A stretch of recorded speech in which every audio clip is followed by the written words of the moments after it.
the banks of the River Tyne. Take me home to the place that I call mine. It's a place I love best, 'cause it's better than the rest. Take me home to the banks of the River Tyne. There's lights that burn so brightly, in the northeast sky they shine. From a place that Geordies worship, where legends wear number 9. You can travel right round the world, even meet the Pope in Rome. But nothing beats the feeling of when you come back here to home. No matter how life changes, we'll never be far apart. The northeast always home, and it's always in your heart. Take me home to the banks of the River Tyne. Take me home to the place that I call mine.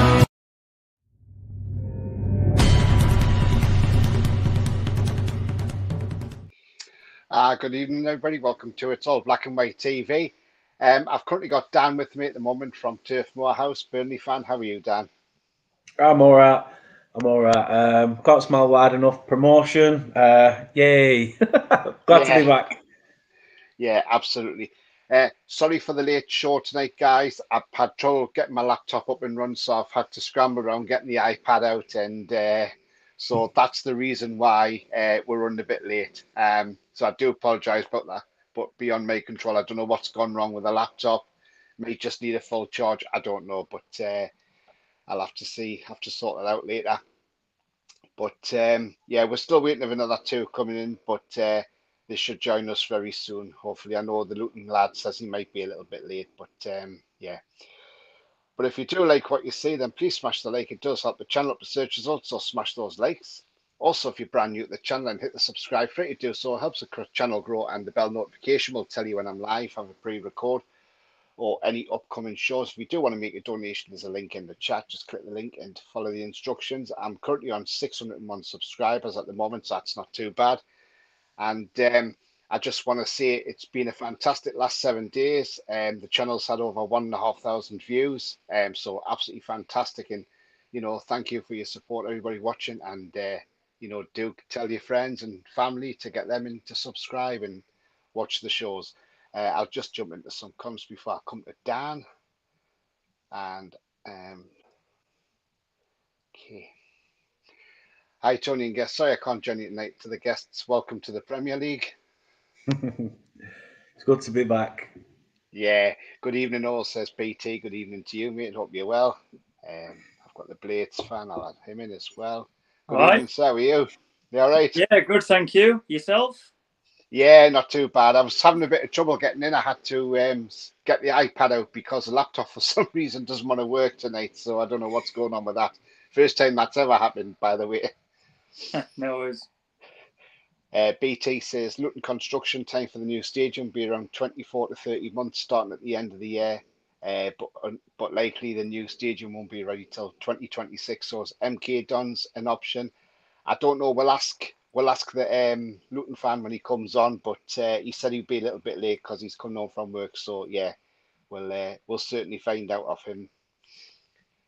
With the Luton capacity having 10,400 Kenilworth Road, and the lowest capacity in the Premier League, fans be rushing to acquire 1,000 or so tickets available. Absolutely, there will be, won't there? Yeah, definitely. Dugout, good lad is Doug. He was on my channel the other night. Hi, Tony and Dan. Hi to you, Doug. Hope you're well, mate. And a great show the other night. And Nico Lasty, well done, Burnley, from a Forest fan. Appreciate that. Andrew, our lads. Yeah, absolutely fine, Andrew.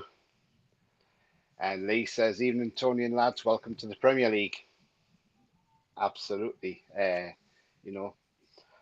BT says, I remember Luton being 4th division in the same season as Bournemouth, 2008-2009, when Eddie Howe was manager of Bournemouth. Yeah, Luton had a lot of problems though, didn't they? So, yeah, I'm sure we'll talk about that with the fan when he comes on. But I'm going to come to you first, Dan. Long time since we've been on a show together. I think our last time we was on when you were on with John Sinclair. So, I mean, Dan, a lot's happened, right? I mean, you got relegated We beat you the last Yeah. game of the season. I mean, I would have put my money on Brentford beating Leeds that day. I really would have. I didn't expect Leeds to win that game.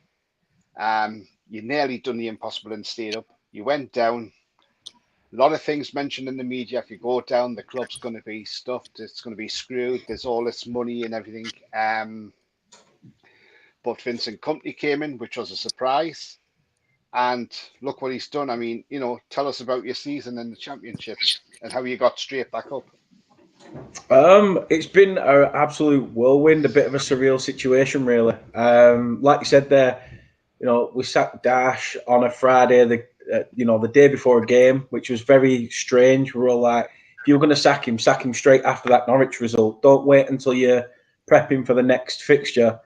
So there was a little bit of, what's going on? Especially when it was only, a month or so back, we offered him a new deal, with bigger wages. So something didn't make sense. But like you said, the final day, there was drama. You picked up form when you needed to at that, end of the season. Leeds just did what Leeds do. They get lucky sometimes, and they did against Brentford that day, and it just wasn't to be. However, thank you, Leeds, for that, because it's let us literally press the reset button.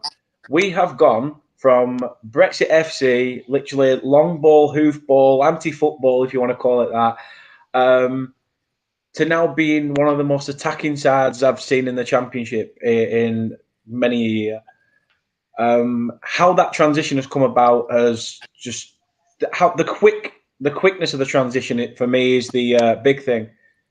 I thought at the time when the managerial rumours were coming about, probably Rooney would have been the option after relegation. I thought Company might have touched us if we'd have stayed up, but he came in, he were announced. And I thought, right, okay, where do we go from here? Burnley aren't even known as a club that delves into the foreign market. So to even start bringing all these foreign players in, I mean, the last two foreign players I can mention off the top of my head, Remco van der Schaaf and Diego Penne were brought in under Owen Coyle. They played the opening day of the 08-09 season again, away at Sheffield Wednesday. We got beat 4-1 and they never played for the club again. I mean, I know as a Blades fan, it must be something, if you're getting beat off Sheffield Wednesday, then they're not good enough, are they? Definitely not. So they never played for the club again, but we've delved in there. We've brought some unknown players in that have got so much pedigree and caliber that Company thought this was going to be a 3 to 4 year, plan. Get back to the Premier League in 3 to 4 years, nurture these players, but they've literally hit the ground running. All that aspect of the, you've gone down, you're going to go down again. I've loved that. Because we've just sort of gone, yeah, all right then. Don't get me wrong. There's been doubters in our fan base. A lot of us have, a lot of fans have doubted the board, but since have come out and said, you know what? No, fair enough. He's done it right. He's trying to promote the image in different countries and etc. Get the brand out there. So, just the transition of a club, we have gone from being a team that everybody hates to thinking, hold on a minute, Burnley are actually playing something exciting. There's something going on there, and it's strange. I mean, for the Blades fan, I probably still hates Burnley, and we'll still be talking about the 5 goals they got against us that season, which still hurts. Still hurts. McBurney masterclass. I mean, I was surprised by how quick he bounced back, because sometimes if you don't bounce back from the Championship in the first attempt, it can be very hard to get back out there, because it is getting tougher. I mean, now you've seen, obviously, Leicester, Leeds and Southampton have gone down this season. But, it can be a tough league. But how quick he come back, and the players he brought in, I mean, they brought Nathan Teller in, didn't they, from Southampton on loan? Yeah. What he's banged the goals in this season. He looks a good player. I mean, obviously he goes back to Southampton, I would imagine. Is that right, Dan? Or have you got an option to buy him? Yeah, there's no permanent option at the moment, but I do think we're trying to exercise an option to sign him at some point. I think obviously we're just waiting on what's happening with Southampton's managerial aspect. Obviously, once there's a manager in there, we can go, right, what you doing about Teller? Because I think he is one of those main players we want to keep hold of, and I'm sure he enjoyed living in Manchester. He enjoyed working under Vincent Kompany. So as long as the stars align, the numbers are right, then hopefully he'll be a Burnley player. But time will tell. Time will tell. He has been one of the standout players this season, though. Yeah, I mean, like I say, he's done really well, company. I mean, the brand of football you've played, some pretty good football. A few of the matches I've watched on Sky, I mean, I know you've got a bit nervous getting towards like winning the league, the championship, and results weren't going great, but that's the pressure of trying to win the championship. Um, but I think he's done absolutely marvelous, and I think next season, I think you'll stay in the division. I don't think you'll be anywhere near the relegation zone. I really don't. I think he'll do enough to keep you up there. That's for sure. And obviously you'll probably get help from hand from his mate Pep, who will Yeah. probably loan him a couple of players because you can only have two loans in the Premier League from one club. So you may get a couple of decent youngins from Man City. Who knows? But no, absolutely brilliant, Dan, that you've got back in such quick time. I'm just It's so not just how surprised. much we've got back, though, Tony. It's the fact of we've gone from this having two stiff robotic idiots up top to literally being able to play the ball into space. We're playing the ball out from the back. We're trying to build up a possession based. The original Man City when they first won the title, with Aguero and Yaya Toure, we've sort of gone with the tactic that they were playing then. And companies obviously installed that. There were some players in there this season as well. I've got to give a massive shout out to players like Jack Cook, Johan Berg Gudmundsson, Ashley Barnes, Jay Rodriguez, Charlie Taylor. These players that have been with the club for numerous years and somehow, even at they're at the latter stages of their career, have still been able to adapt from having so many years of, basically just seeing the ball go over their head to actually seeing the ball at their feet going, shit, what do I do with this? Yeah, So we've now got to take that to the Premier League. Obviously, it's not going to be as easy. I say easy. That sounds harsh to say. It's not going to be as we've had it this season. There's going to be players that are going to get hard knocks, players that get starstruck at playing at these stadiums. But I could not have asked for a better season. Winning the league in your rival's backyard. It's just that they can talk about winning, buying the Premier League in 1995. Blackburn can keep talking about that all they want. Jack Walker bought it. We all know it. Gary Neville confirmed it. It is what it is. But winning the league in your rival's backyard just tops that for me. And man the gap. yeah, you've certainly got the bragging rights. I mean, like you say, you had stiff up top. I mean, you lost Chris Wood last season. We bought him off you, obviously, for £25 million. We exercised his clause. Yeah, cheers for that, by the way.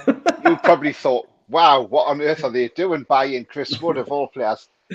But I mean, he did his job. He did what he needed to do last season. He scored a couple of goals. He scored a penalty against Wolves and won with the game. He got the equaliser against Southampton. And I mean, he did hold the ball up at times and did rough up the defenders, which is what you want from Chris Wood. But we've actually only paid £6 million from Burnley for him now because he went to Forest on loan for a £4 million fee. And then there's an obligation after he played 3 games for Forest have to buy him in the summer. So that was 15 million. So 19 million pound we've sold him to Forest for. So we've only cost us 6 million. That's how good our owners are in Dan Ashworth, and that's how you're savvy on transfers. So people might have laughed when we paid 25 million for him, but when you look at it now, it was 6 million. But that 6 million has kept us in the Premier League, So it's good true. business, And were you disappointed when he went or not? Sort of and sort of not. I mean, because at the time he was our only source of goals. Ashley Barnes was really off, off form. I mean, to be honest, that season everybody were off form, but we were hitting that point of the season where they sort of spring into action. Your strikers, if they are going to come into form, it's around that period. And Chris Wood did pop up with a few. I think what peed me off is when he left, and he said, "You don't do anything in your comfort zone." I felt at Burnley I was in my comfort zone, and you don't work wonders in your comfort zone. And I'm thinking, well, the only time you were ever comfortable, mate, is if you were tucked up with the offside flag. Because that's every time you got through on goal, you're offside. So if that's what you call comfortable, then hey ho. But he served us well over the years. Did Chris Wood, a good player, like I say. You've had a few from us now. I mean, Trips is an old one of ours. Yeah. Obviously, you got Pope for next to nothing. That one again pains me, but it's good to see them doing well. And yeah, you knew what you were doing that year by technically weakening everybody down there, so that it was everything was fine, and then you've steadily progressed from there. So. It was dirty tactics, I'll give you that, but it seemed to pay off for you. Well, absolutely, that's what it was. Before I come to the Sheffield United fan, Niall says, I think Burnley under company will shock people next season. I think they could have a good season and surprise people like Fulham has. I mean, Fulham's finishing the top half of the table, so yeah. Niall also says, Luton will be great for the league. You need to go through someone's garden. Yeah, well, we've seen all the things going around that if the referee sent to a Monter, you'll have to nip into number 4 and rewind that Sky box back and just check it. BT says Southampton owner admits there'll be player turnover this summer, but added there will be members of the squad they will try and keep. So, what is the future of Nathan Teller? Yeah, as Dan said, it's one of those. I mean, I believe Russell Martin's taken over as manager from them. So yeah. BT also says with more than 2 years left on his contract, Southampton are under no media pressure to sell him. Yeah. Good evening, Daniela. She's a West Ham fan. She's I think one important with the promoted clubs is hoping the fixtures are kind to you and you don't play too many big clubs back to back where you could easily fall away from the pack. Yeah, that's true, but then you never know. It can throw up some weird results, can't it? So yeah, we've seen that already this season. I mean, we've seen Forest beat Arsenal at the City Ground. We've seen them beat Liverpool at the City Ground. So it's not out of the realms of impossibility. BT says Ashley Barnes has secured a move to Norwich on a 2-year deal. Yeah, he did the other week. Obviously, because I live in Suffolk, so the local news is Anglian News, and he was on there because he'd signed for Norwich City. Yeah, good move for him. Good move for him as well.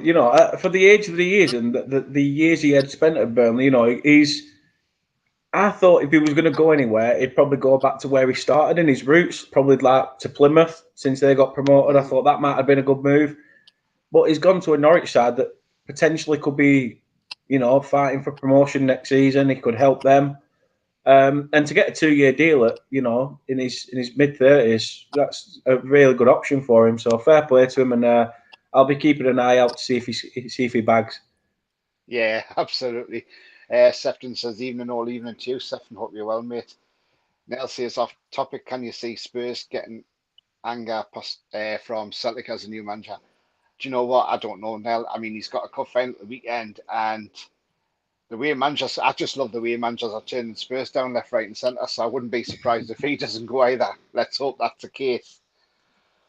Sefton says, listening in the car, great show. Cheers, Sefton, obviously on his way to work. Jake says, Spurs fans will be leaving the Luton ground after 20 minutes next season. Is that when they're 2 or 3 down?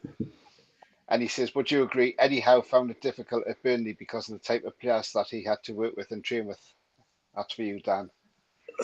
No, not really. I think it was just one of those,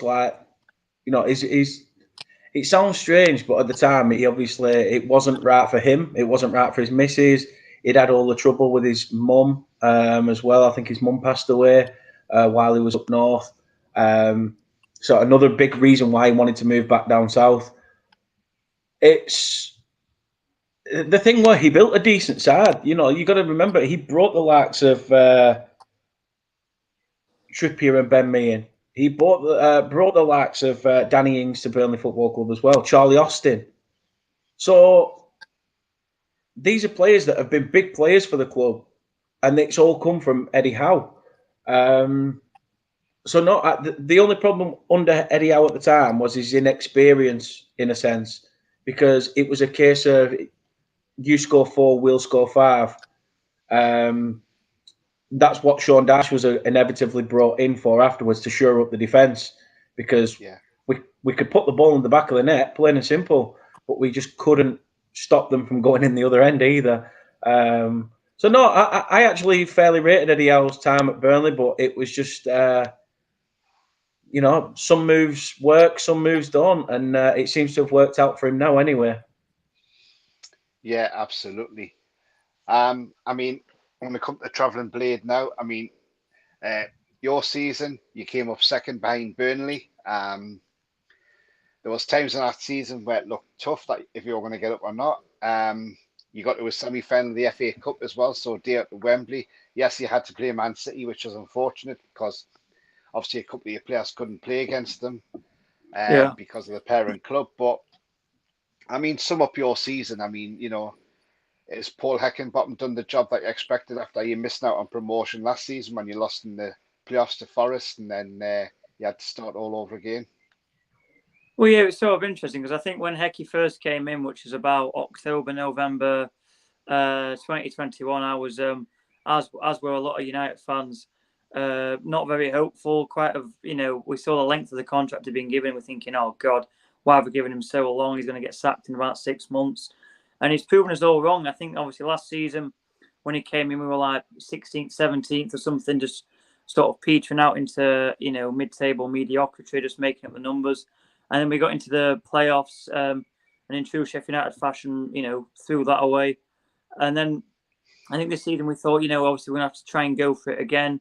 But I didn't think, I thought obviously we'd be going for promotion, but I didn't think we'd finish so comfortably second. Obviously, I know we were, I think there's a fair point where I think it's been one of the less, at least with automatic promotion, less competitive championships for a long time. Obviously, Burnley finishing 12 points above us, and then we're finishing 12 points above third. I didn't really, obviously, I don't think I really didn't expect to finish so comfortably second. I think there were parts where I know, obviously, after we'd beaten Blackpool away back in late December, 29th of December, I think we'd gone 11 points clear. And at that point, I'm thinking, this is a little bit too good too soon. I think at one point it did drop to about 4 points and we started to throw it away. But then by the end, it ended up being really comfortable. But yeah, I sort of expect us to be going for promotion, but not to finish how we have. And on top of that, have a really good cup run, because I know obviously the old cliche people say the cup's a distraction from the league, but for us it was just a really nice sort of like a dessert to our main course of the league this season. And I think obviously people say, it was, I know you say it's a shame we had Man City, but in some ways that was good, because I think if we'd have had Brighton, especially if we'd have had Brighton to some extent, if we'd have had Man U, I'd have had some hope. But because it was Man City, I think it was just a really glorified friendly, and we could just enjoy our day out. And for once, I went to Wembley and I really wasn't nervous whatsoever. I was like shouting during the game, but I wasn't nervous whatsoever. Whereas if it was like Brighton, I'd be thinking we can do this. We've just overturned Spurs that had started Son, brought on Kane, so we can turn over Brighton. Man U may be the same, but then was Man City. I thought they started Haaland, and I just thought so we could just enjoy our day out. But yeah, fair play, Tech. We've had plenty of I think as well. I'm not sure how much non-Sheffield United fans will know this. We've had a lot of off-field turbulence with ownership bids. We've had this Dozie Emobuosi from Nigeria looking like he's going to take over. Then he's just sort of disappeared. We've had that ongoing for several months now, that thinking who's going to be the owner, if anyone's going to be the owner. We've also had plenty of injuries, especially defensively as well, to contend with going out from the season. So we've had quite a lot of off-field turbulence.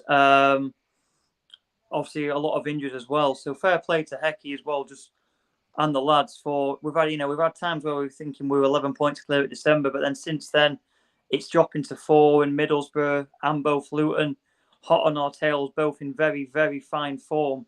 And the fact that we ended up coming through with flying colours and finishing comfortably, I think we got promoted. We were promoted with 3 games left afterwards. So yeah, and some of the performance, the fact that I think in January as well, which is very unlike Sheffield United, keeping hold of our 2 best players with Njai, or 2 or well, our best player and also one of our most talented players, well, Njai and Sander Berger, both keeping hold of both of them, which is unlike us, is credit, because I think, we were thinking if we lost Njai, we'd have struggled. If we lost both, we wouldn't have gone up.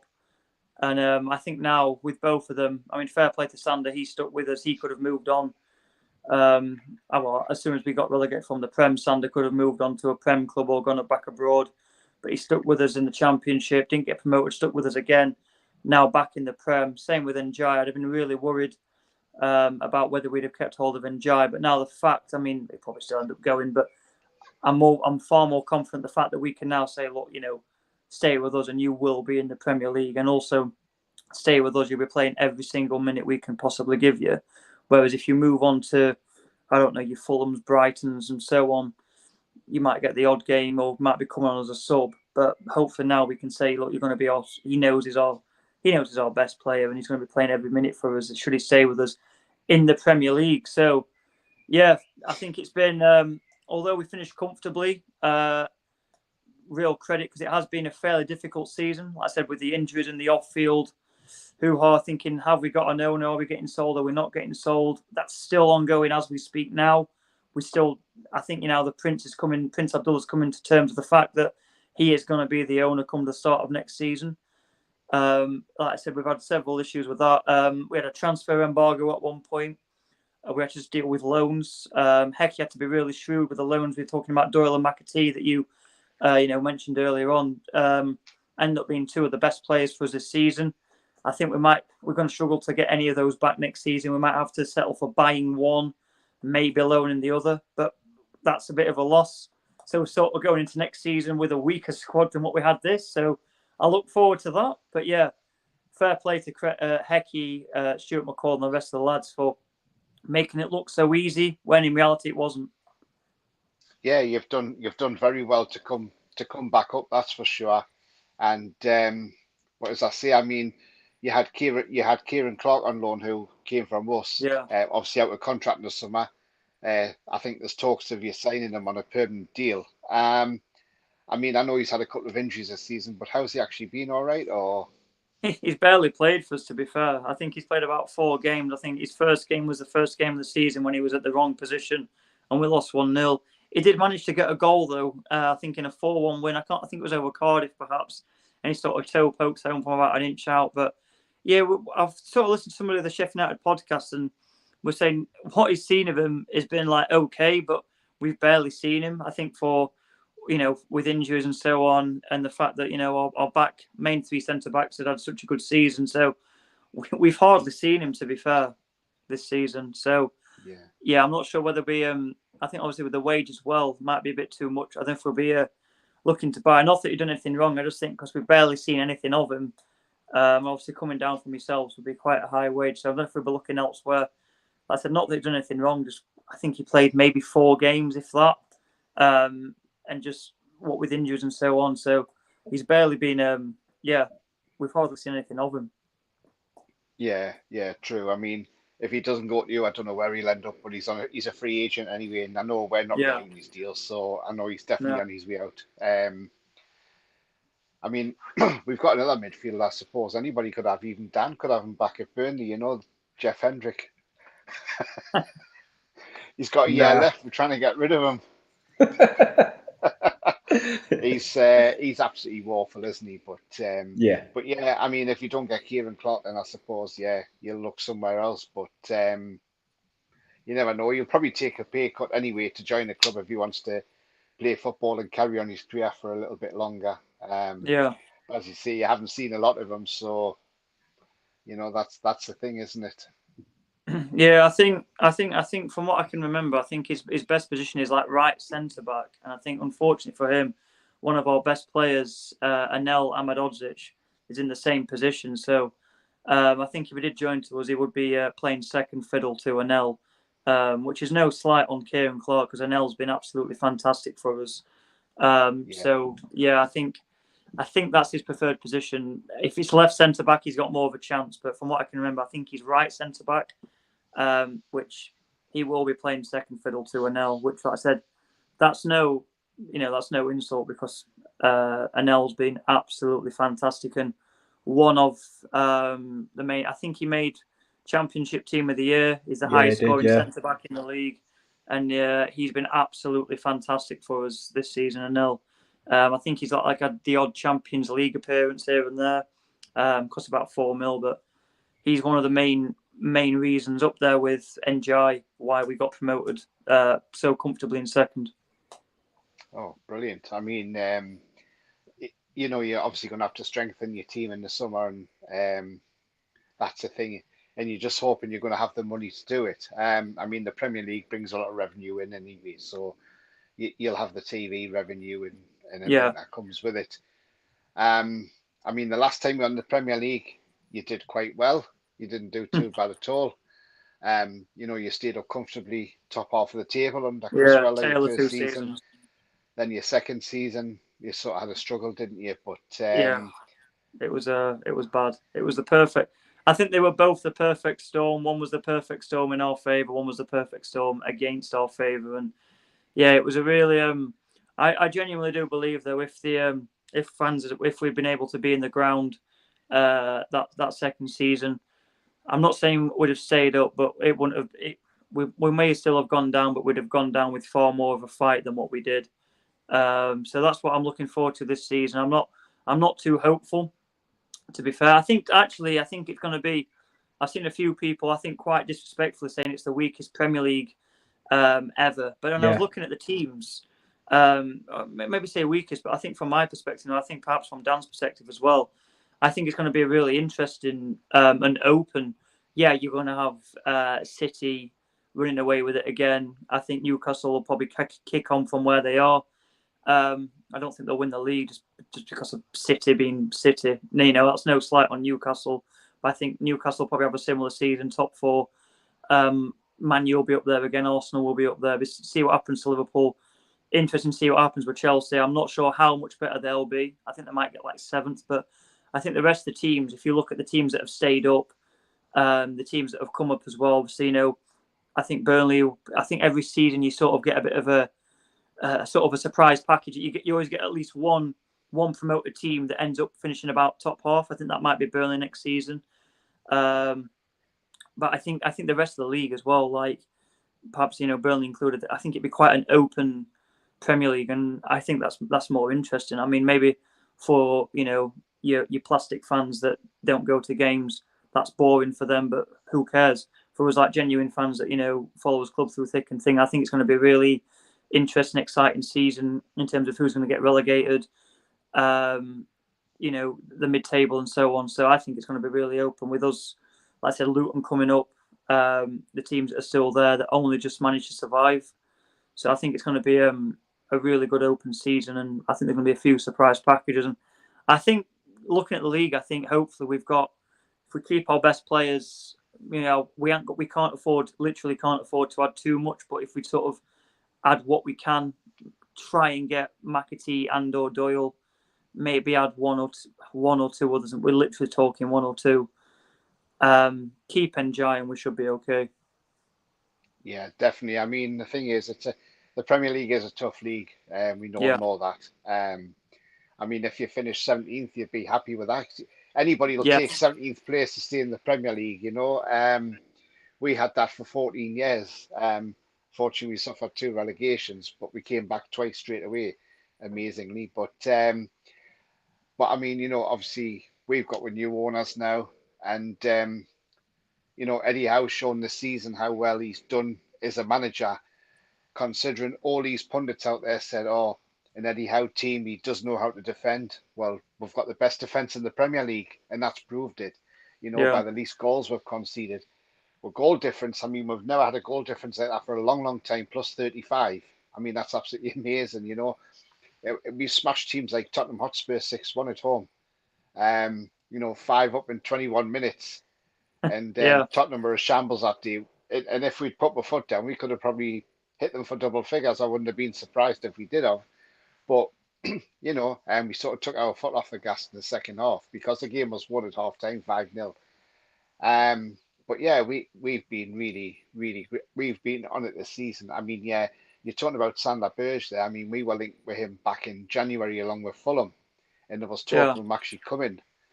But then for some reason it didn't happen. So obviously must have been either Sheffield United pulled out. Yeah. Sorry? Because he loves the Blades. He's found his home. Blades.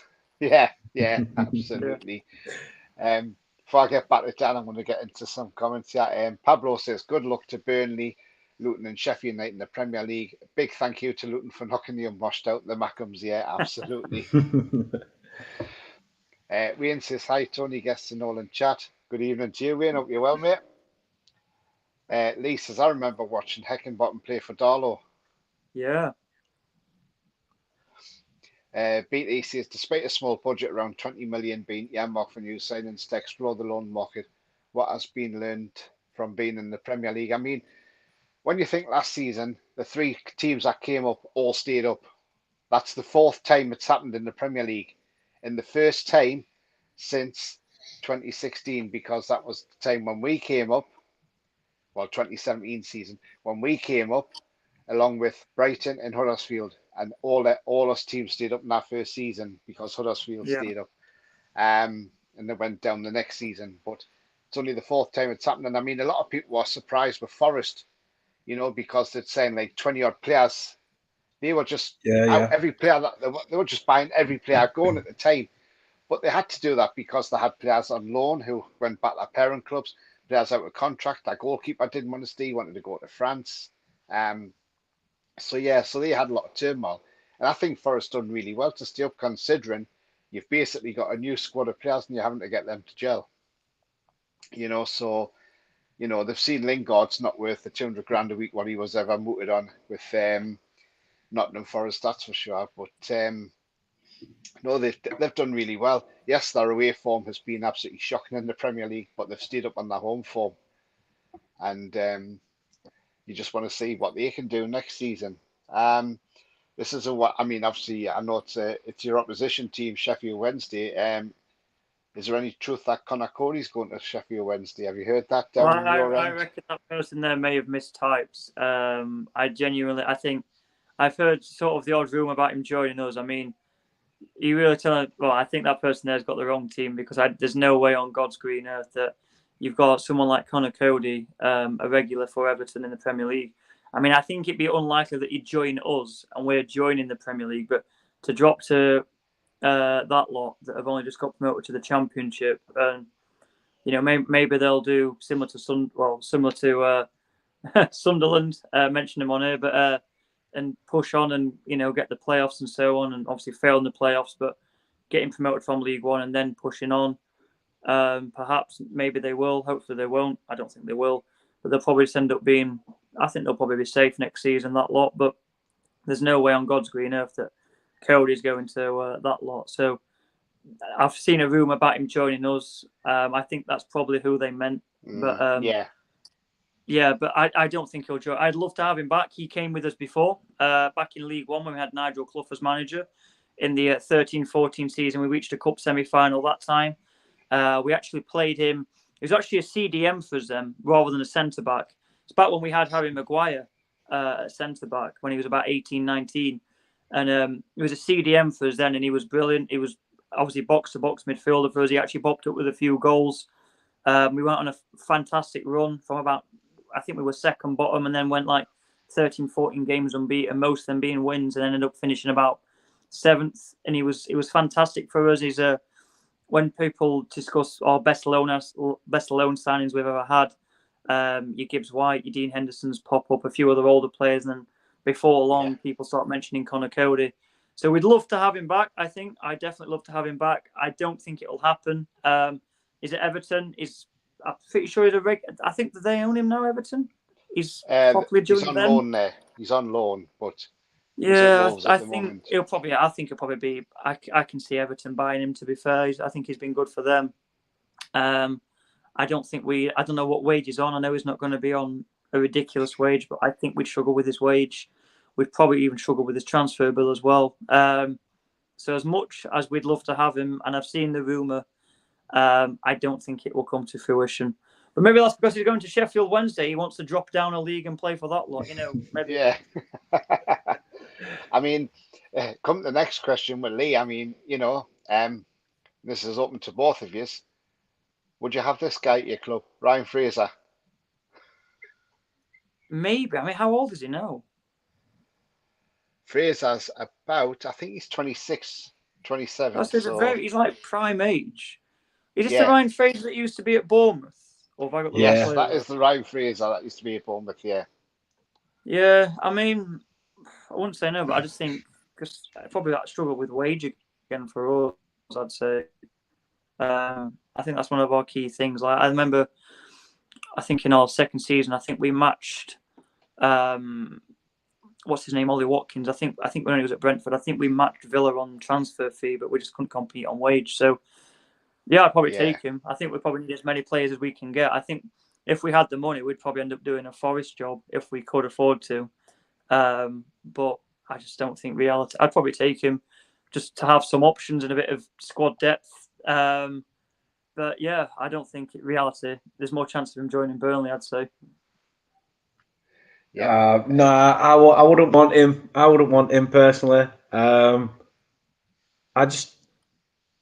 When he first joined Newcastle, he was decent. He was playing pretty well. I think for him as well, he thought that when Eddie Howe came in, that's it. I'm going to be starting. I did really well for Eddie at Bournemouth. But, when you've got the likes of, at the time, the late Christian Atsu and players like that at the club, St. Maximin was banging form. Ryan Fraser was just, a bench player. Right now, he actually is the bench. He's no longer a bench player. He is the bench. So I wouldn't have him personally. But it's some of the teams that are getting rid of players. I mean, look at Bournemouth. Have just released Jefferson Lerma. Some of the teams that have had these decent players that they've spent good amounts of money on, and they've released them. Who knows? But no, I would not have Ryan Fraser at Burnley Football Club. Nowhere near. Yeah. Is there any chance you can contact the Luton? I mean, he did say he'd be late if he's coming home from work, and I have contacted him just to ask him if he's going to come on, so we'll find out. But if he can't make it, he can't make it. It's just one of those things, unfortunately. Lee says Everton should have taken points off them. Yes. They should have. 100%. I'd have loved for them to go down. I'd have absolutely loved for them to go down. Yeah. They'll have one of the nicest stadiums in the Championship when they do. Oh, yeah. Well, if they go down next season, they will do. I mean, it's just unbelievable. They just turn it around. They always seem to win it on the last day. They're just so jammy, Everton are, aren't they? More jam than Hearties. BT says, well, no more in October when the Premier League make their decision. Mohammed says, Connor Cody could stay at Wolves next season. Maybe. He's a Man U fan. He says, take Harry Maguire. We don't want Man United. Please join Luton. He won't get a game for us at the minute. No. Not good enough. Cody was released by Everton and is available for $4.5 million. So Everton I just looked at that. Everton have said they're not going to take up the option to sign him, so he would be going back to Wolves. I mean, I couldn't believe what I saw on Twitter. An Everton fan had ins and outs at Everton, and they had buying Harry Kane. Somebody had him buying him at £25 million and selling Dominic Calvert-Lewin for $70 million. And I'm like, hang on a minute, what on earth are you? What's this guy on? What's he been drinking? Because I'll have a bucket full, thank you. Harry Kane for 25 mil. What is that per week?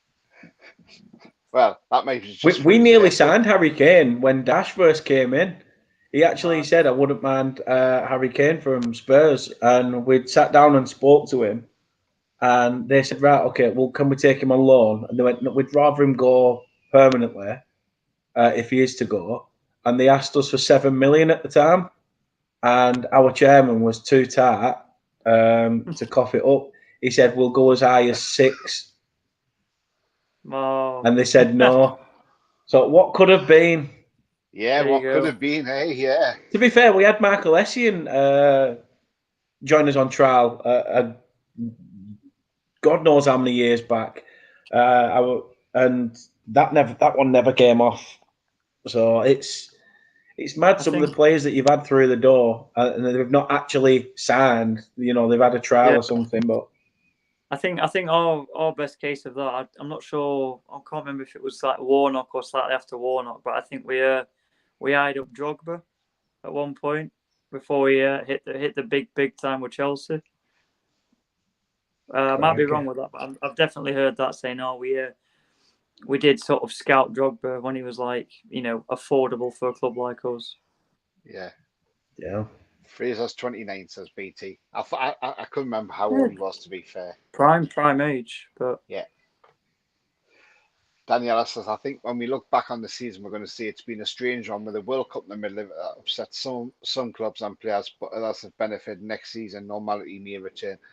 Yeah, definitely. I mean, I'll come to you, Dan. I mean, this World Cup just stopped everything. I mean, for you, I mean, were you disappointed when the league stopped for a month for the World Cup, or was it a welcome break?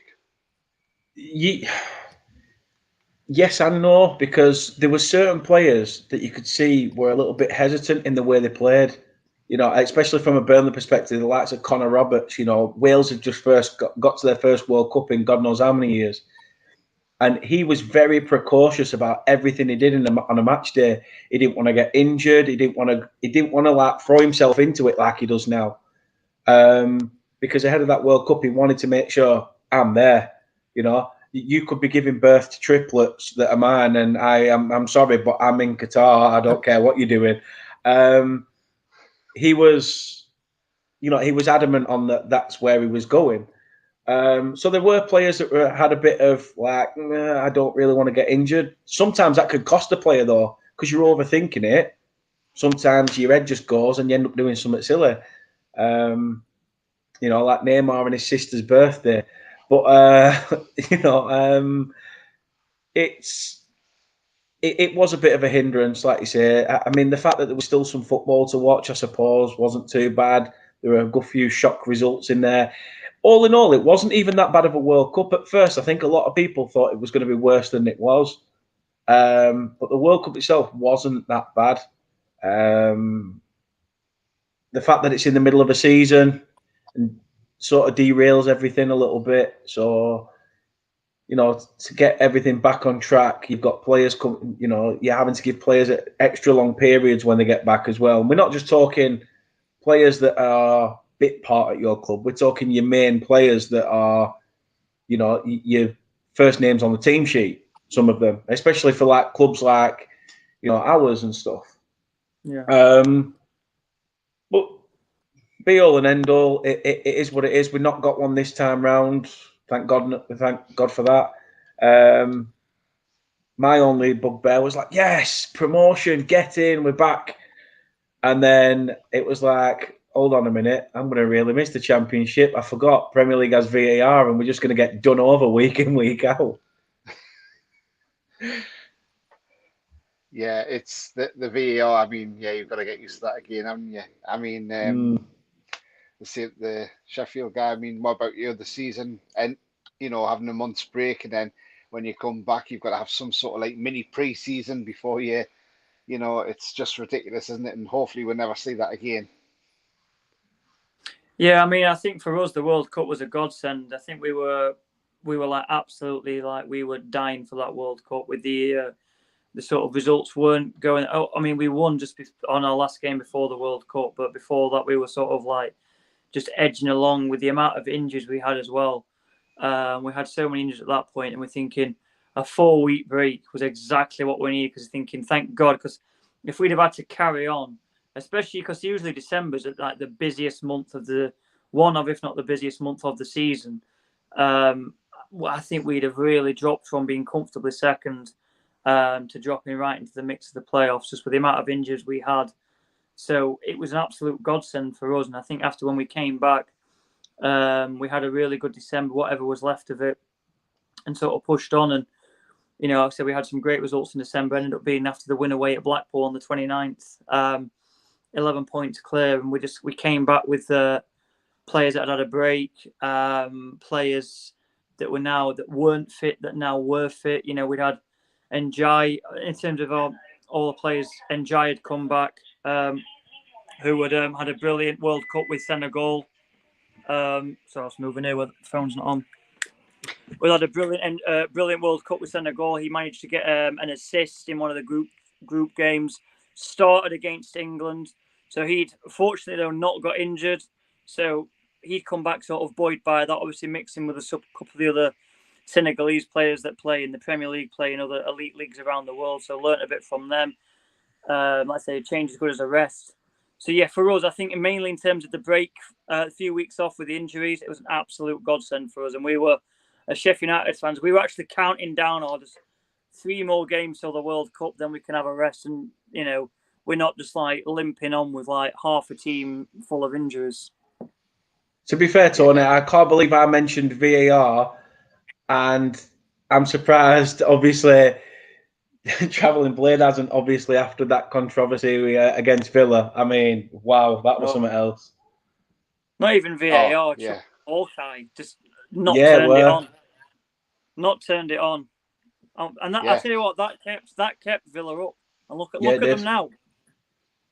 Talk about you know, butterfly effect. If the Hawkeyes turned on, Villa aren't in Europe now. They're probably like just getting promoted from the Championship. So butterfly effect, that shambles. Yeah, it was. The technology went down that night, didn't it? And Bournemouth wouldn't have got relegated either. They would have stayed up. Yeah, because they got relegated like by a point or goal difference or something. And obviously Villa got a point from that night because we would have won 1-0, had the goal, you know, at least 1-0. And they say, oh well, you know, it's just one goal, things change, but it was a 0-0 game, and that was the only sort of goal in it. So, and it kept Villa up. Yeah, absolutely. Now they're in, what's it, Conference League or something? Yeah, Europa Conference League. Yeah, which West Ham are in the final of next Thursday, I think it is, or Wednesday. Yeah. Daniela says at 19, Harry Kane was just about to sign for Millwall, and Harry Redknapp got the sack, and the youth coach said, "No way, they're selling that boy." So, yeah, absolutely. What do we know of JJ Watt and his wife, who have invested in Burnley as minority owners? That's for you, Dan. Yeah, like I said earlier, Alan Pace, our chairman, you know, we've got a new sort of like back room going on.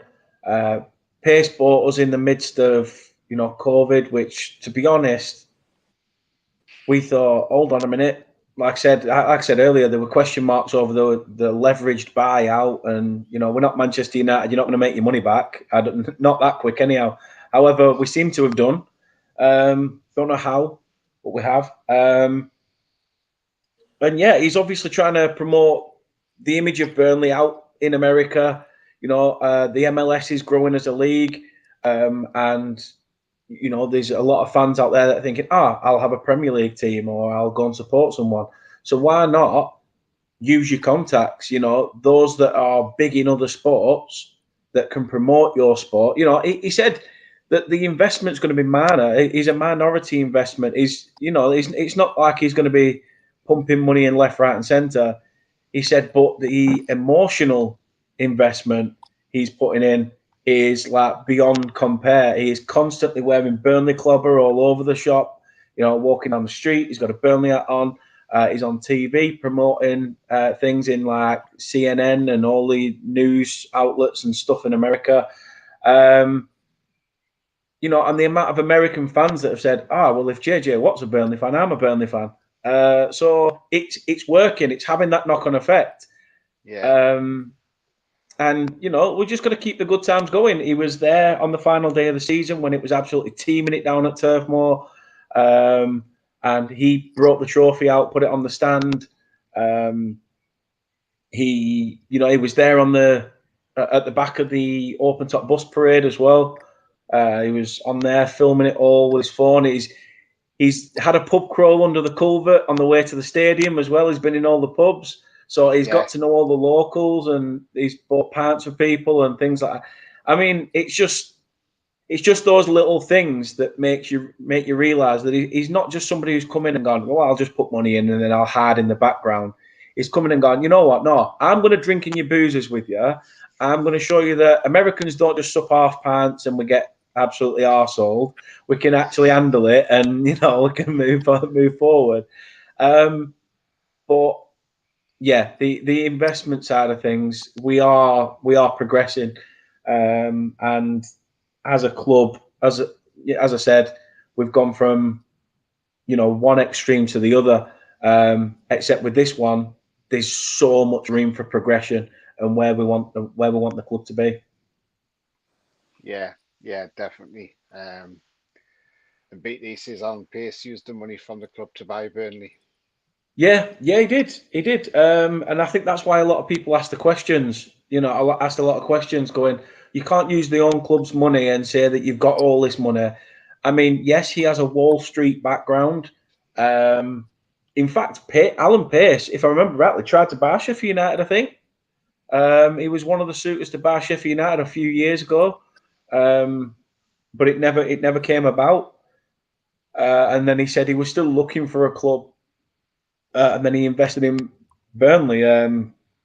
I never thought anyone would invest in Burnley unless you basically had won a tenner on the lottery around here, to be fair.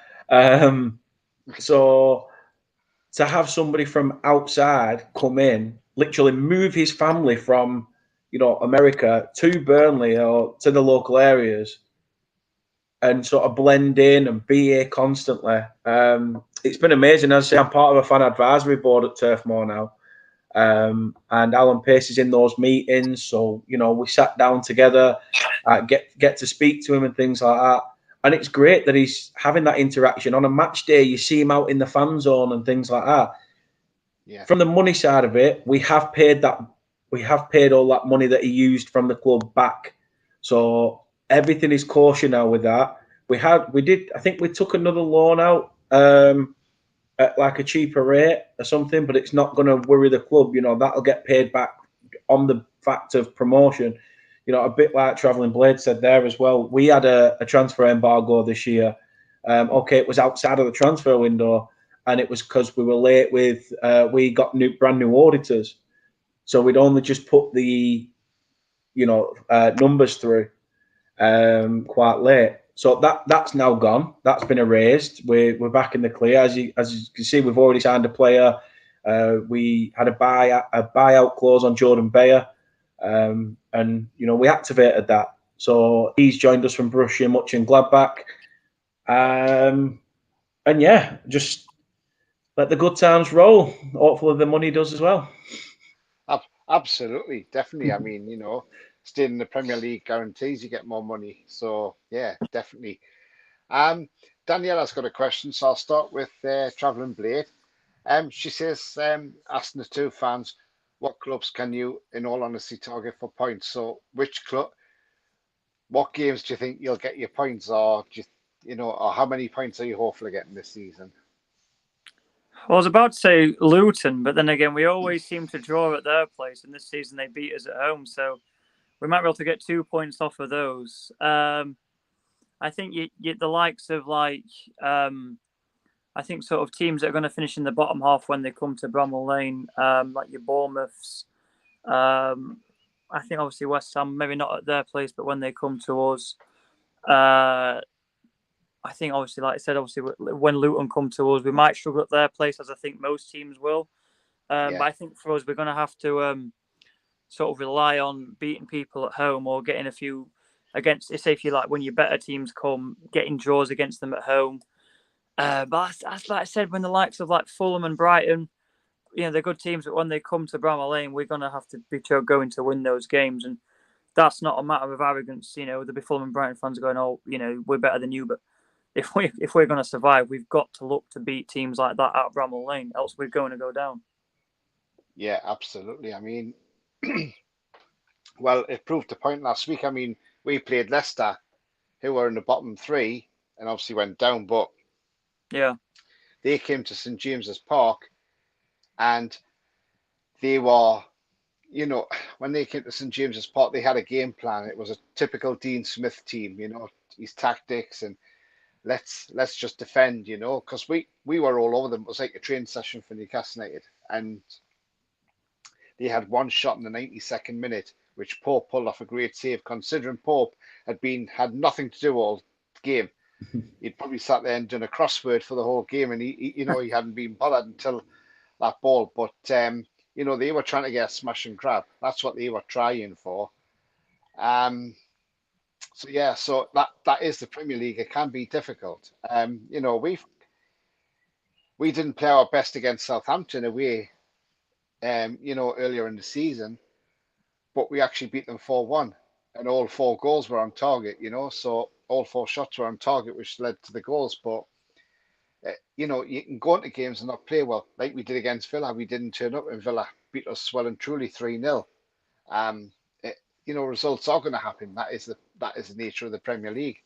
I mean, for you, Dan, you know, what games do you think you'll target, or do you think, or how many points do you think you could end up with? I just like one of the things that Vincent Kompany said at the literally a few weeks back, and he said, "I don't want any of my players looking at 17th thinking that's a good season," which is nice to hear because it shows he's got that fire in his belly. He's like, nah. Success is not on staying in the division. Success is on getting to where the heck, as high as you possibly can. You know, it's like when you're a kid and, you know, your parents would try and pick you up to touch the ceiling. And, you know, you'd be about this much off it, but you'd still be like really trying. That's what he's wanting. He's wanting us to do that. By the way, I'm not saying Vincent Kompany wants us to pick up a kid and make him touch the ceiling.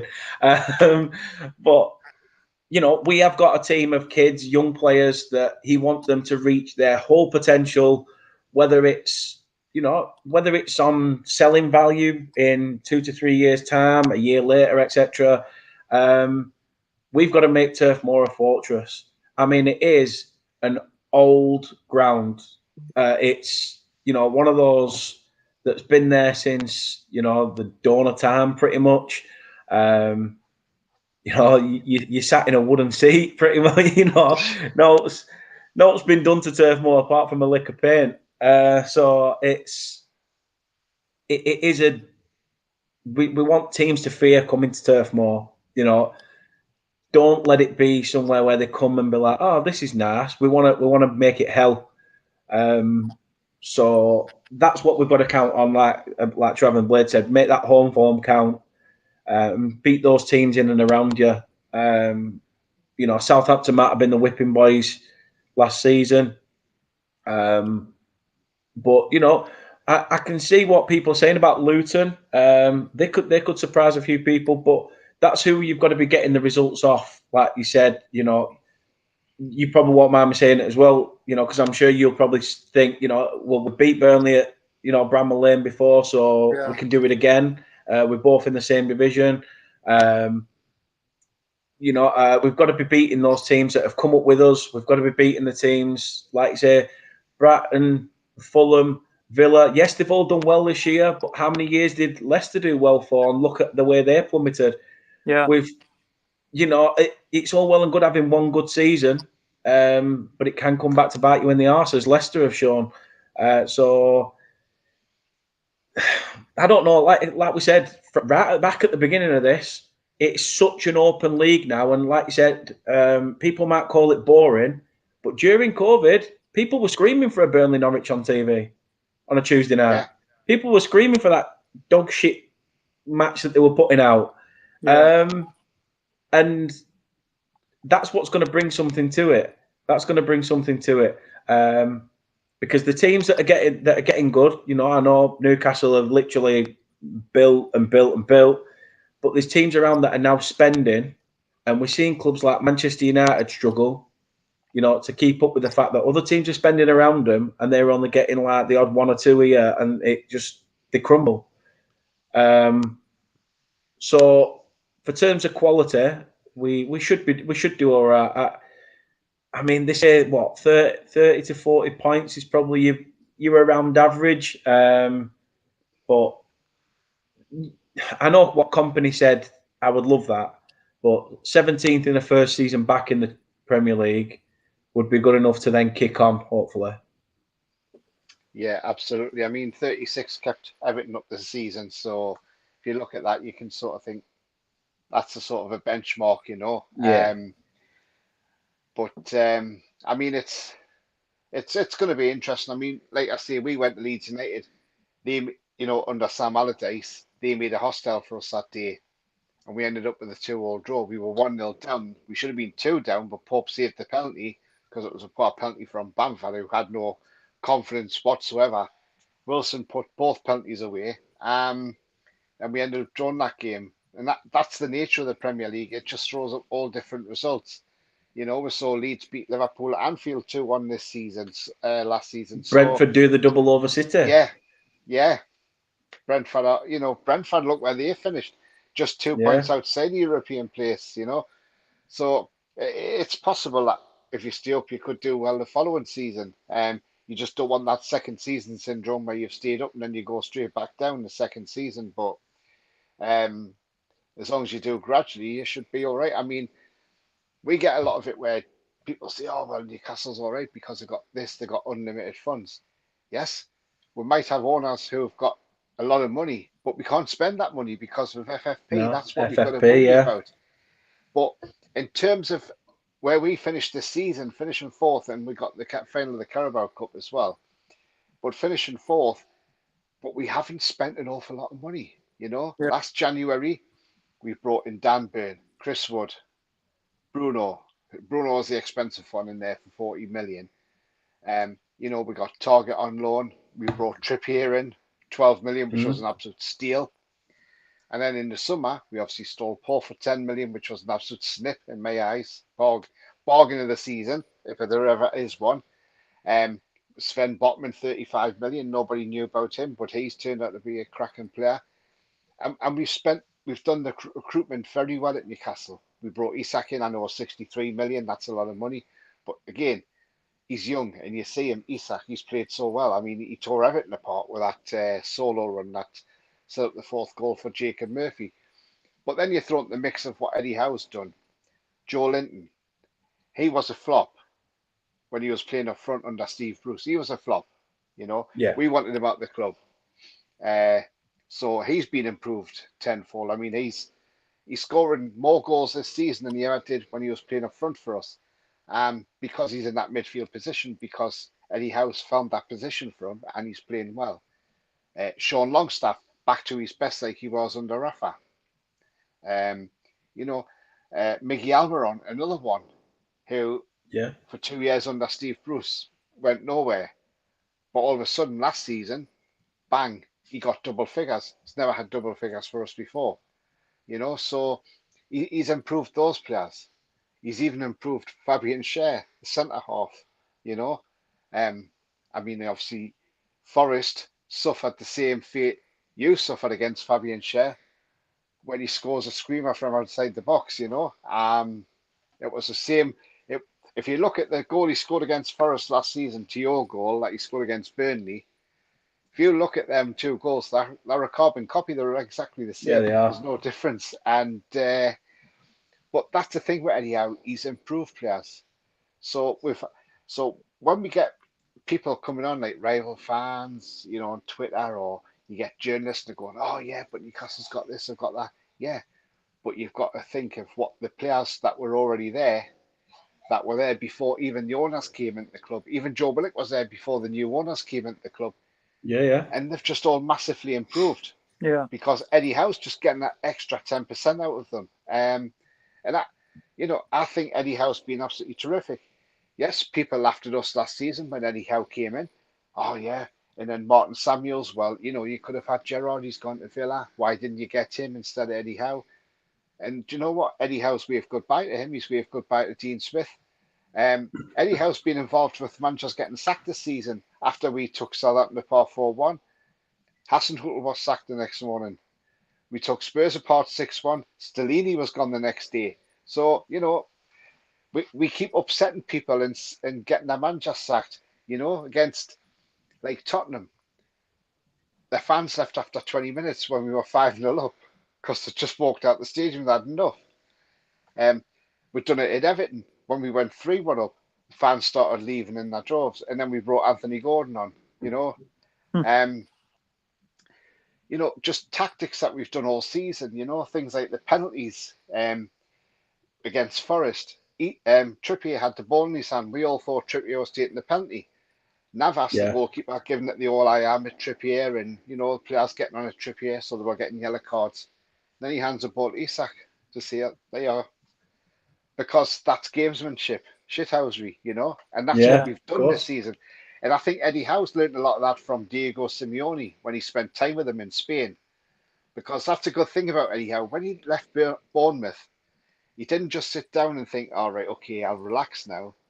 He thought, no, I'm going to go out. He went to Italy, saw Sarri, stood on the training ground with him for a few weeks, then Simeone, then Jurgen Klopp, just so he could try and learn what these managers know and take bits and pieces from each manager and develop his own game. And that's what Eddie Howe's done. And that's why now we're seeing Eddie Howe proving himself as a manager. He's at a club now that's got, like I say, have got huge funds. He's never had that before in his life. And and he could have come in and crumbled, but he hasn't.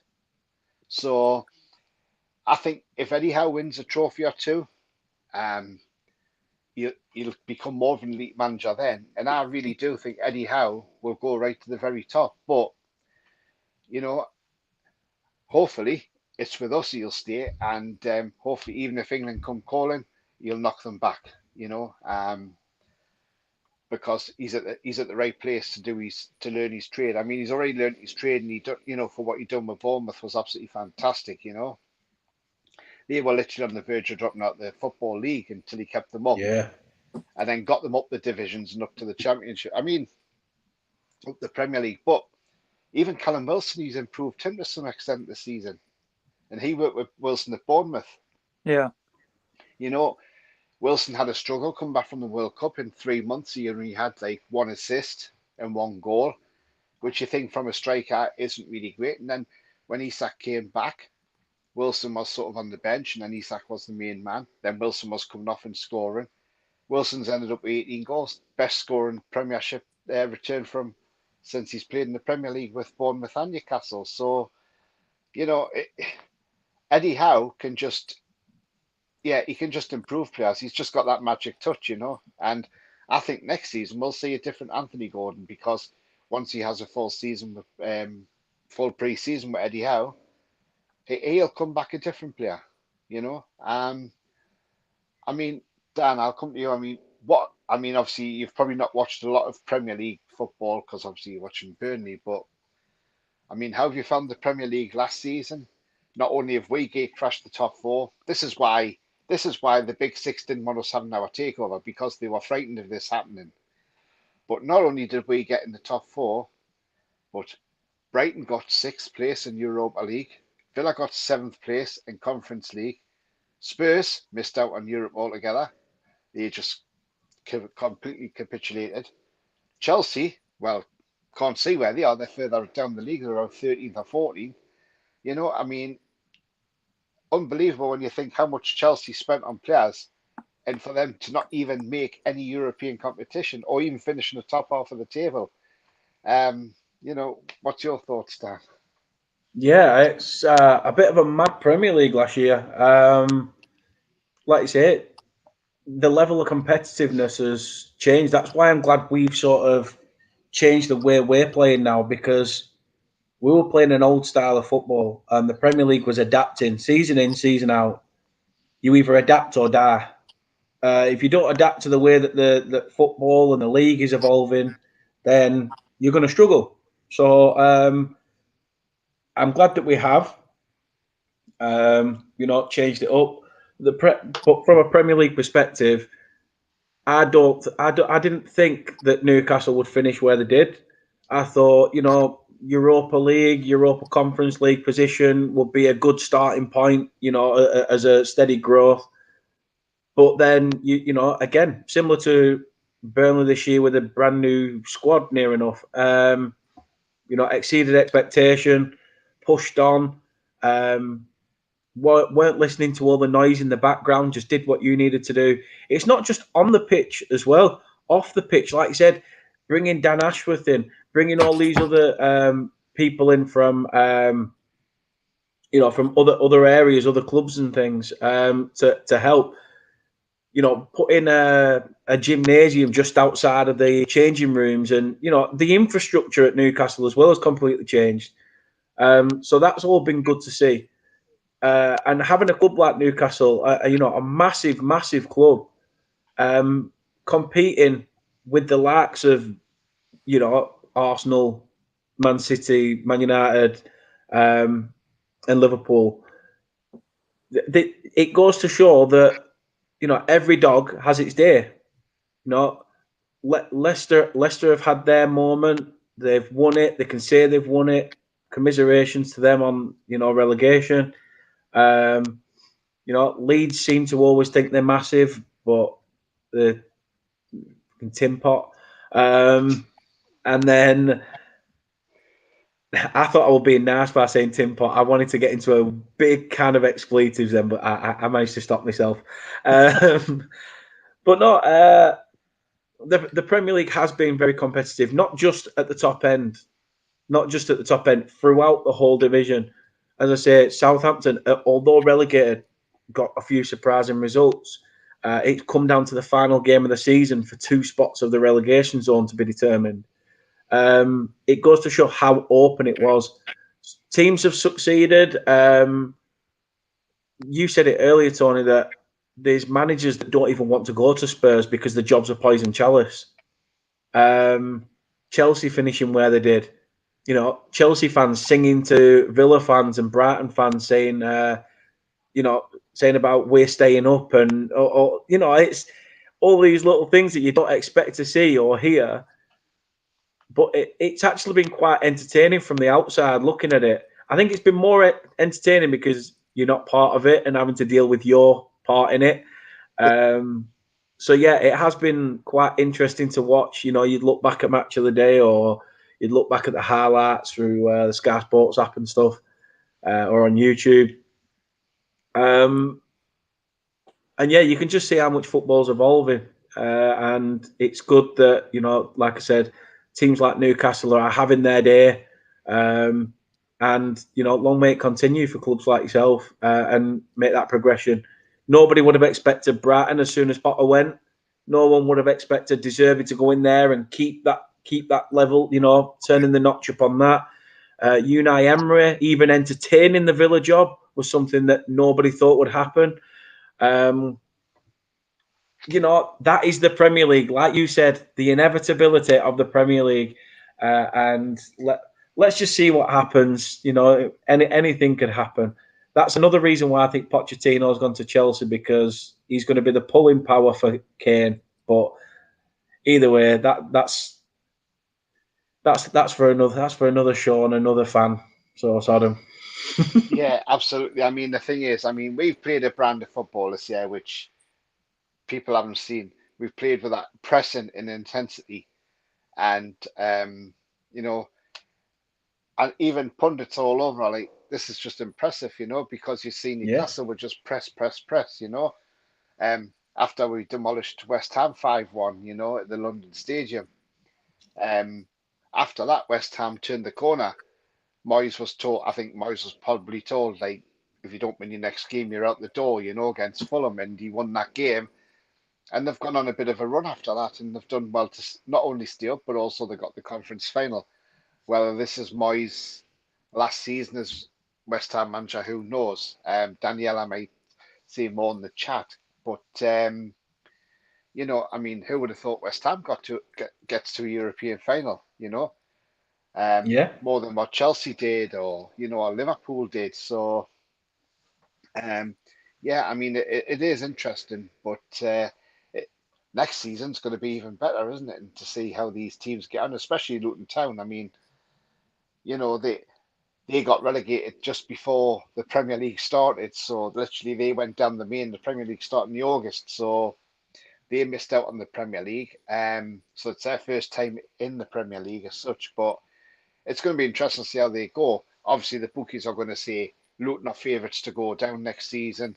Yeah. They're probably odds on to go down, but they could turn around and surprise a few people. Whether they can get that ground sorted out, it might be a thing where they'll say to the Premier League, look, we need to play the first 3 months away from home because the ground's not going to be ready, but we can get it ready after that, and then we can start playing home games. I know that fans have already said they don't want to move to Watford. They don't want to go over to Watford Stadium because obviously it's a rivals, which is understandable. But then they can always go 23 miles up the M1 and go to Milton Keynes Dons, which is a nice stadium. So they could always ground share that one, I would imagine. But yeah, it's going to be interesting seeing Luton in the Premier League, that's for sure. And but again, that's what the Premier League's all about. Let's have a fairy tale, and Luton could be that fairy tale. A couple of bigger teams could go down, because nobody's too big to go down. Let's be honest, And No, we've been down twice, so we know what it's like. And yeah, that's we should never have that's gone one thing I down. don't get. People look at League One and go, "Oh, you had Ipswich, Plymouth, Derby, Bolton, Sunderland, Sheffield Wednesday, all these teams that have been in League One," and going, "Oh, look at those teams that have dwindled off, and that must be a real league." Well, no, not really. But you're saying that that's a decent league because all those teams have faltered. But then those teams that are deserving to be where they are, apparently that's a shit league. That's why I'm a bit like, nah. You can't just say a league needs to be a league because these teams have had their history. Let's look back at history and say that Leeds are a massive club. No, you was a massive club. Now you're just a massive laughing stock. So, you've got to move with the times. You can't just seem to think, oh, well, because we had that, we've had the Don Revie days, we've had this, or, like Forest, as soon as they came up, it was Clough this, Clough that. But no, you've got to forget those days. You've got to move past them. That is part of history. It will always be there. But now, a bit like you've got to open a fresh book, blank pages, write your own chapter. And a lot of fans need to realise that we're not just here on merit. We're here because we deserve to be. We are going to surprise teams. We're going to surprise a few people. If we do go back down, you can all go, yeah, okay, see, we told you. But then yet again, like people said, Chelsea have been shit. Spurs are just laughable. Arsenal just finding the biggest plastic bottle they could possibly find. It's mad. It's absolutely mad, mate. Yeah, absolutely. I mean, Brian says, big up, Tony. I thought the window opened today. Got it. No, it doesn't open up for another because a couple of weeks, I think. And I mean, 2 weeks today, we'll get the fixtures out, so we'll find out who we play in them as well. So that's going to be interesting. Jan says, top 6 teams have now changed forever. Yeah, they have. Absolutely. Too right, they have. Danielle says, now it's a top 8. I mean, and then he says, oh, Chelsea are average now then, aren't they? I mean, yeah. In the Premier League at the minute, though, it's just a top 1. It's just Man City and then 19 other friends. Just 19 opponents for Man City to beat, and that's all it is at the minute. Because I think, like, I know it's a bit easy, but I think going forward to next season, like, I can't see anyone else winning it other than those again. Really, to be fair, if they keep the players they've got, probably even build on that, knowing them, I really can't see anyone sort of. There might be like someone like Arsenal that gives them a bit of a keeps in touch, but I think Arsenal had a 12 point gap or something like that at one point. Yeah. 10 point gap, and then I thought, even with Haaland and De Bruyne, I'm thinking Man City are sort of slipping up a bit here, but then I think they remembered that they were Man City, and Arsenal remembered they were Arsenal, and then that was that. So Oh, we've lost him. He's gone off. His connection must have gone. He'll probably jump back in. We'll get him back on. I mean, talking Kez about, has chewed through internet wires. yeah, yeah. Oh, update I have on the Luton fan. He's unable to make it tonight because he can't get No back, so worries. he's struggling. So that's fine. That's no problem. But he He's says, been roped into doing upgrades at Kenilworth Road. That's what it is. Trying to make it go yeah, faster. yeah, probably. But going back to what Travelling Blade was saying, I mean, Arsenal being Arsenal, yeah. I mean, when they played Southampton on that Friday night, Arsenal thought, this is great, we'll just turn up. Even the fans thought it, we'll turn up. Southampton's bottom of the league, we'll beat them. They were 3-1 down to Southampton, and then they came back Yeah. 3-all. You know, they underestimated Southampton. The same they did with Bournemouth as well. You know, I think they were 3-1, 2-1 down to Bournemouth, and they came back and won a 3-2. But, you know, that's the problem with Arsenal. You know, they try and underestimate some of them teams. And Arteta's one of those managers, he thinks, oh, because it's Arsenal, because it's the Emirates, they should win all these games, you know, every game at the Emirates. Well, it doesn't work like that, you know. No, I expect Arsenal to be quite competitive next year because you've got to think they've just built quite a young squad as well. So this season will have taught them quite a lot. You know that you can't take your foot off the gas. You can't expect a result going somewhere and thinking that this result should take care of itself. You've got to be on it from minute one. As soon as you step off that team bus to walk into that stadium, your head's in the game. That's it. If Arsenal can think like that, then I think they can potentially go on and challenge. But they need to keep that young squad together. A lot of people ask questions about Arteta and his, can he manage big name players? Because he had the likes of Ozil and Aubameyang, Lacazette. And Aubameyang went AWOL and just turned up at Barcelona. So it's the Prem is madness, mate. The Prem is madness. I think Arsenal will sort themselves out. But like I say, for me, I just think overachievers this year would have to go to either yourselves, because you probably would have said, Yeah. I'd take being in Europe right now before a ball were kicked. But you've qualified for Champions League. You've done it the hard way. Built not bought. Yes, you might have the money, but you're building it up season over season. You're not literally just going, right, we'll do this, and this.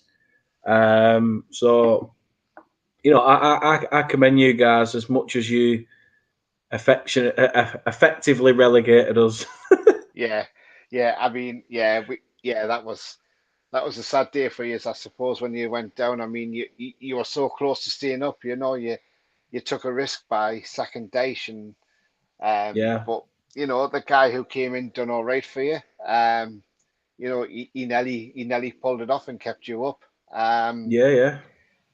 But yeah, I mean, it is the Premier League. It's just it can be such a cruel league, you know. If you're not on your game, then you're not going to win, are you? So you've got to be on it all the time. But The one thing I'm looking forward to is having more time to do something for myself, because in the Championship, doing a channel, Jesus, that is something. Like literally, you're trying to get previews sorted for the Tuesday, and then this game's on the Saturday, and you get yeah, and then you're making all edits up and everything. Oh, honest to God, I've got my partner. I will get to know her at some point. But honestly, the Championship can be absolutely relentless. But I won't lie, I'm going to miss it. I liked how competitive it was. But we're back amongst the elite. We're two-time winners of the top division. Not technically the Premier League, but 2 times winners of the top division. And whether that was based on the 60s and stuff like that. I'm contradicting myself now, saying forget about history and write your own chapter. But you know what I mean. Let's try and bring those good times back from the old days and try and build again. Yeah, absolutely, absolutely. Ian's coming. Hi, Tony and guests. We'll have to go back and watch on the beginning later. No worries, mate. Good to see you, Ian. And Mary says evening all. Good evening to you, Mary. Hope you're well. Um, I mean, what? I think he'll do well under company next year in the Premier League because what you got to look at with the Premier League is he knows he knows the Premier League because he's played there. He's won in the Premier League. He's been a champion with Man City. Yeah. He's won trophies with Man City. So he knows the way the Premier League works. So I think in a way you've got and he's a great young up and coming manager of his company. Um, I think he'll do quite well next season. I don't think he'll be anywhere near the bottom three. In all honesty, I think if I'm going to put an outside bet, I would say he'll probably finish around mid-table. I think maybe between 10th and 12th, because I just think company will be attract those players. Because Yeah. of his name, because of what he's done in the game with Man City.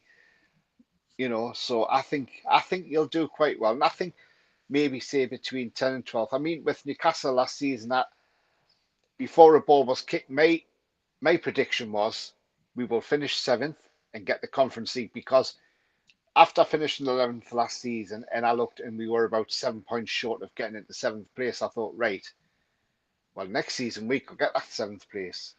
Yeah. We had like Leicester above us, so I thought we could probably get above them, so we could get that seventh place. And with West Ham being in Europe, I thought, yeah. And then I said, win the Carabao Cup and get the semi-finals of the FA Cup. Well, unfortunately, we didn't get anywhere near the semi-finals of the FA Cup. Because went out in the third round because Lightning struck twice, getting beat off a League One team. We got the final of the Carabao Cup. We didn't, unfortunately, we didn't win it. And then obviously we finished in the Champions League, which was well beyond the expectations I thought we were going to finish. And when people kept saying, "Oh, well, we'll finish in the," I've got traveling blade back here, so I'll just get him in. There we go. But when I Long looked at it, time and I no think, see. yeah. But when I look back and I think, gosh, we've got Champions League. This is massive. This is massive for us because when you qualify for the Champions League, you automatically get £39 million for getting to the tournament. And then obviously finishing fourth, we get 37 million. So that's 76 million comes straight into the club. And we're going to have a new kit sponsor next season because Funny 88, we've got rid of them. They were only bringing £8 million a year. Our owners want he's gone again. He must be having problems with these, isn't there? But our owners want a sponsorship with 25 million a year on the front because they think that's what it's worth. So, so what our former owner's done is rip the club apart with not getting enough deals in, and that's why the FFP is the way it is. But what makes me laugh is you get these journalists and they come out and they say, look, Newcastle want to get all these sponsorships in because of the Saudis and everything like that. And I'm like, hang on a minute. Because of the owners of the club, you can't keep having sponsorships that are owned by like PIF and that. And I'm like, well, hang on a minute. Where was all these journalists when Mike Ashley had Sports Direct splashed everywhere around the stadium advertising his company, Yeah. And at one point, he had the stadium named after his own company before he sold the rights to like Wonga, who then put it back to St James's Park. But all these journalists who kept saying, "Oh well, Newcastle this, Newcastle that," but when Mike Ashley had his signs everywhere, nobody said a word. Nobody cried cuckoo or anything. They just No, let they it don't. happen. And it's just like. I just wonder why they're coming up. Wonder why they come up with these ridiculous comments that they make. And some of these journalists just need to do their research, and realize now that our owners. I mean, when they brought these new rules out that your sponsors have got to be value for money, the value of the sponsors. But you had Leicester in that mix shouting about it when we were coming into the club. So it's like, right, okay, Leicester, your stadium's named King Power. That's after your owners. Yeah. That's after your owners. Then you've got the shirts had King Power on. That was after their Yeah. owners as well. So I'm thinking, how can Leicester dictate what other people want to do in the club in clubs? You know, so I thought I didn't get it with Leicester. In all honesty, I really didn't. He says, "Oh, he can't hear anything for some reason." Okay, so he's had to dip out again. He must be having problems with his internet. But yeah, I mean, like I say with Leicester, it's like the pot calling the kettle black, in it. It's just Yeah, you know, yeah. to say that we can't have sponsorships because of our owners, but it's all right for them to buy their owners who own King Power, who are a duty free service in Thailand. But that's all right. They can have it on their shirts. They can have their names, their stadium named after it. But we can't have sponsors connected to our owners. The reason is because they're frightened of the money side. That's why they're frightened of all this coming in. You know? Same with Arsenal, isn't it? You know, Emirates Yeah, Stadium, having Emirates on the front of the shirt. yeah, You know, we see it all. I think Brighton as well, you know, sponsored by American Express. The Amex Stadium is the American Express Stadium. So, you yeah, know, you see it a lot. You do see it quite a lot. yeah. Hanging with my normie says Burnley defo struck gold with company. He has them playing like a well-oiled machine. He does. He certainly does. Doing something right. Also, £2 million for every Champions League win. I think, yeah, I think that's what it is. Yeah. And he also says if Man U got Qatar and Qatar Airlines as sponsor, the media would say nothing. Absolutely, absolutely spot on. I mean, that Man U takeover saga, it's hilarious watching that playing out. Do you know, I've just got a feeling, and do you know, I would love it. And I don't know if you agree with me, Dan, you might do, because obviously Burnley, you know, Lancashire, Manchester. Do you know what I'd love? If the Glazers turned around and said, by the way, we're not selling, we're staying. Because this has what the Glazers are doing at the moment to Man United has the hallmarks of what Ashley did to our club at times when he said I'm Yeah. selling, and then there seemed to be so many false dawns.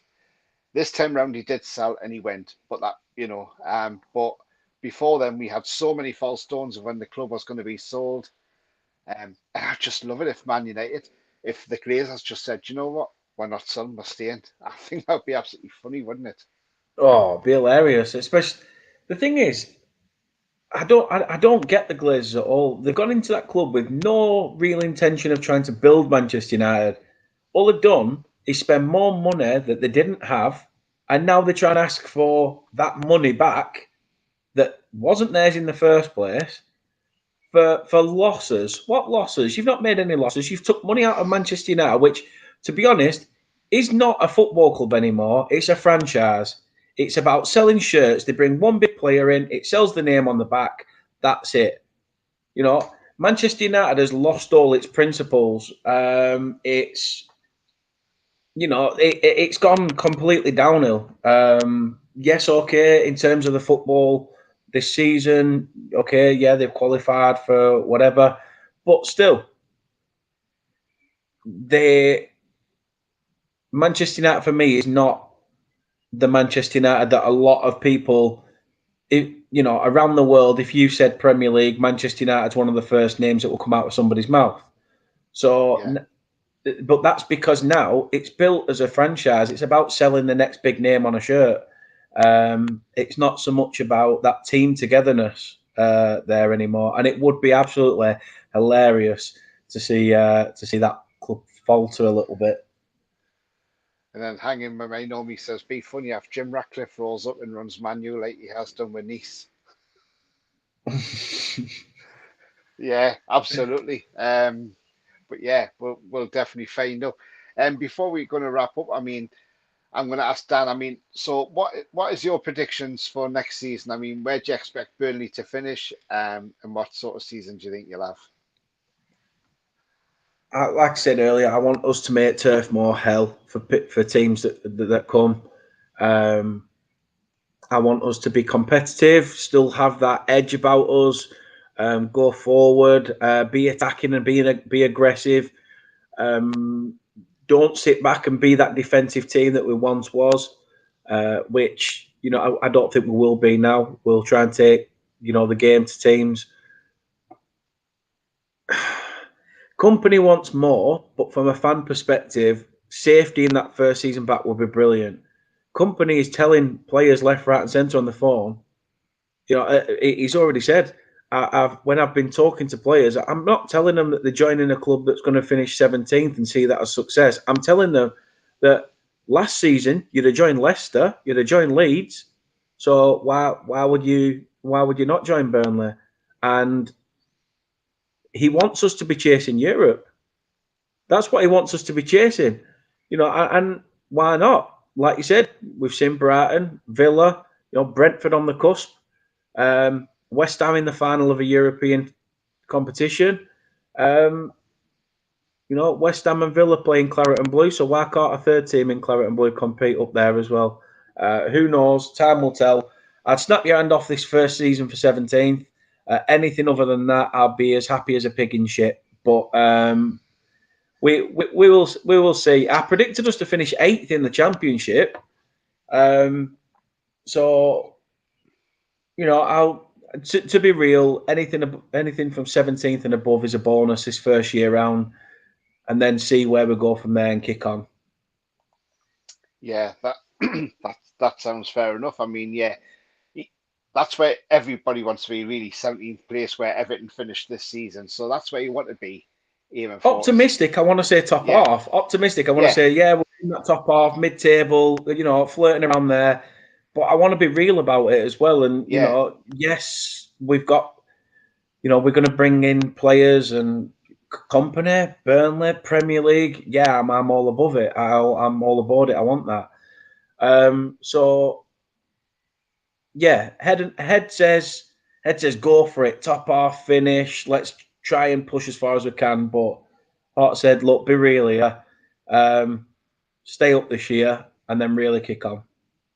Yeah, I mean, like I say, I didn't think we would finish Champions League. I mean, even back in January, I remember when I was talking to John Sinclair now, and he said, I went on one of his streams and he said, "Oh well, we're going to get Champions League," and I was like, "Well, we're not there yet, John." I says, "I'm still looking at 7th place," and he's like, "That sounds a bit." He says, "But that sounds like you're coming across a bit negative." And I went, "No, John, I'm being real." I says, "Because I'm looking at this thinking, I don't want to build my hopes up and saying, right, we're going to finish Champions League, and then we don't, and we finish further down. Then I'd be gutted."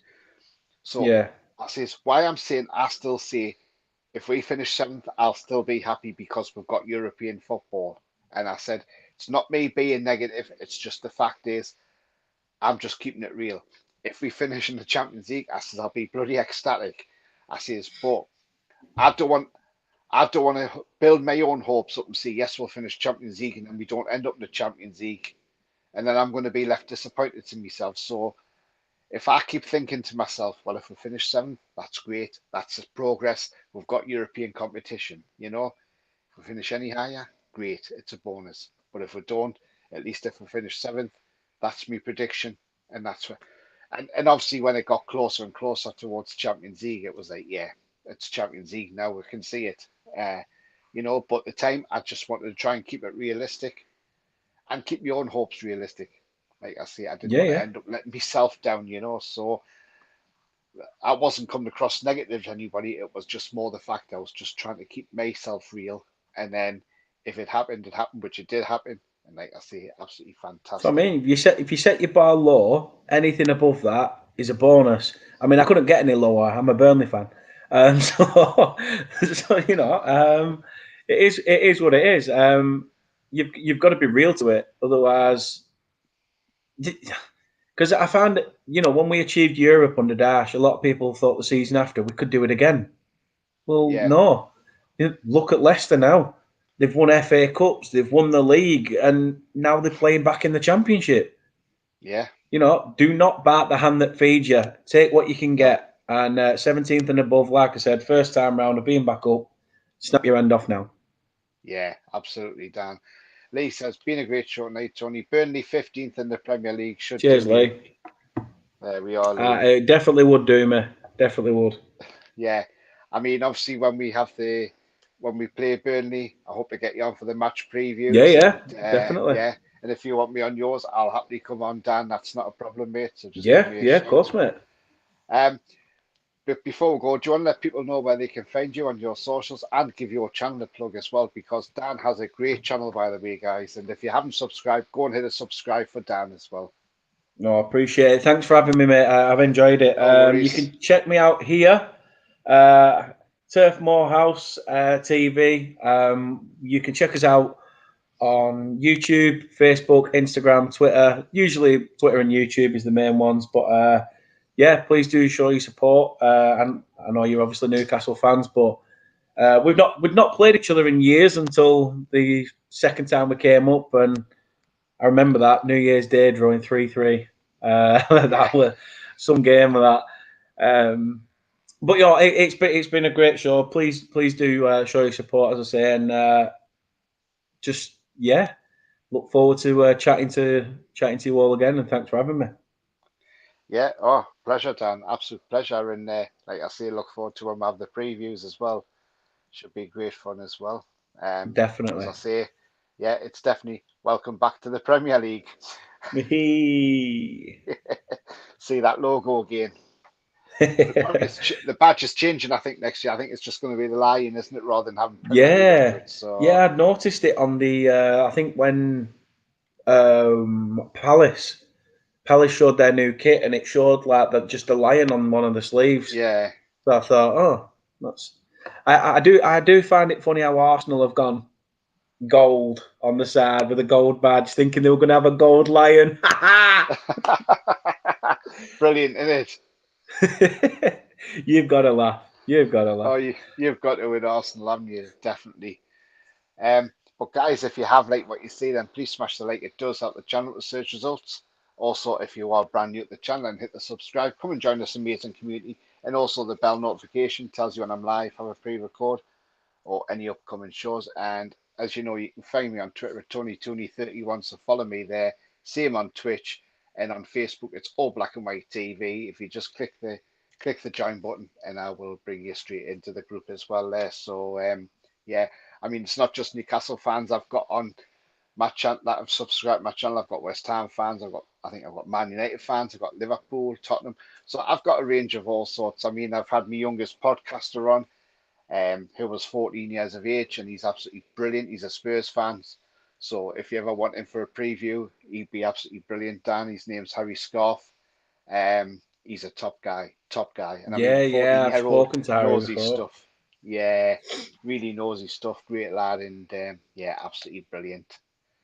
But yeah, it's been a great show tonight, and you know, we've talked about everything, and we had Sheffield United lad on for a while. Unfortunately, I think he's having problems with the internet, and Luton fan was unable to make it and couldn't get home in time. So no problem with that one. I'm sure we'll catch up with the Luton fan in due course. But yeah, but no, good luck for the season, and appreciate it.